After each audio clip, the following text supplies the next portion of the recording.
J'étais mis dans un foyer et je voyais tous ces enfants qui étaient un peu perdus, qui me faisaient un peu mal au cœur. Il n'y avait pas vraiment de suivi, en fait, de l'enfant. J'étais même pas à l'école. On m'avait pas scolarisé parce que il y avait pas assez de place. Alors du coup, qu'est-ce que je fais, genre? Et, j'y suis resté peut-être 5 mois, en fait, où j'ai été abusé sexuellement par un des moniteurs, en fait, je pourrais dire. En fait, j'étais dans la chambre. Il commence à baisser mon pantalon. Et moi, je comprenais pas. Je veux dire, quand t'as 7 ans, tu conscientises un petit peu ce qui se passe, mais pas vraiment. T'as un peu l'innocence qui est là. Alors du coup, tu sais pas si c'est juste, tu sais pas si c'est grave. Et en fait, tu t'en rends compte juste vraiment après. Du coup, j'étais pas vraiment à l'aise. Il fallait qu'on trouve vraiment une famille d'accueil très rapidement. Elle commençait à boire, il a commencé à avoir un peu de violence verbale, puis après ça a été vraiment de la violence physique et tout. Tu y arriveras jamais.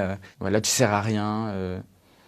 Je me rappelle d'une fois, j'avais envie de boire. J'ai dit, excuse-moi, est-ce que je peux boire de l'eau? Et elle me dit non, t'attends d'être à table. Son mari, au bout d'un moment, il a dit, bon, j'avoue là, t'abuses un peu. Genre, elle a rempli la carafe d'eau, donc en verre, et elle me l'a lancé dessus.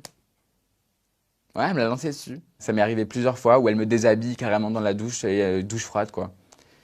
Là, je l'ai vraiment dit. Système ASE, accueil famille, ils m'ont pas cru du tout. Mais genre vraiment pas du tout. Parce qu'elle, quand elle arrivait, c'est ouais, non, super, Joris, ça se passe très très bien et tout. Mais par contre, il y a des vrais problèmes, il y a des vrais troubles. Là, j'étais vraiment en colère. J'avais peut-être 10 ans et je suis arrivé, je me suis pointé un jour et j'ai dit, écoutez, c'est pas parce qu'on est reconnu en tant que famille d'accueil on n'a pas des défauts. Mais c'est un truc de dingue, mais personne me croyait. Mais vraiment, personne ne me croyait. Genre, j'étais seul à me dire, on me frappe, on m'insulte. Et du coup, je commençais à péter des crises et tout ça. Enfin, j'étais vraiment pas bien, quoi. Et en fait, on a décrété qu'on allait mettre dans un ITEP. Un ITEP, c'est là où on a les enfants qui ont des problèmes perturbateurs.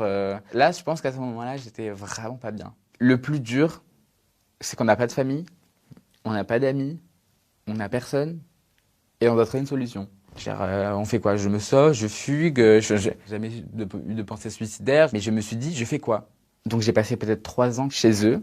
Et alors là, ben, violence physique, hein, parce que j'étais gay. Donc tous les jours, j'arrivais avec une boule au ventre parce que c'était des malades. C'était, elle va sucer ma bite, des trucs comme ça tous les jours. À chaque fois que je me levais le matin, j'en avais marre en fait de me lever avec une boule au ventre, de me dire, je vais dans ce centre-là. En plus de ça, à côté, j'allais au collège, j'avais l'impression d'appartenir à personne. C'était très bizarre. Et la violence physique, quand je suis arrivé, parce qu'il y avait des grands. J'étais dans un service où il y avait des gens, ils avaient genre 15 ans. Et moi, j'étais plus petit, donc j'enchaînais, quoi. Je suis sorti de cet établissement et on m'a dit, mais Joris, je suis sûr qu'il y a un truc. Il y a quelque chose, en fait. Et j'étais en mode, mais il y a rien du tout. Enfin, genre, tout va bien. Et en fait, on m'a dit, on t'irait dans une SECPA.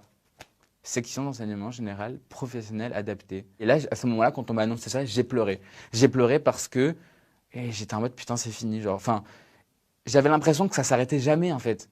J'avais l'impression que je pouvais rien faire, qu'on contrôlait ma vie. J'étais comme un espèce de pantin. C'est quand que vous allez décider à m'écouter, genre. Ça a duré plus longtemps, le harcèlement, parce qu'en fait, on m'attendait dehors, au collège, et on me frappait, en fait, genre, on me frappait, et puis j'essayais de passer le plus souvent mes récrés aux toilettes.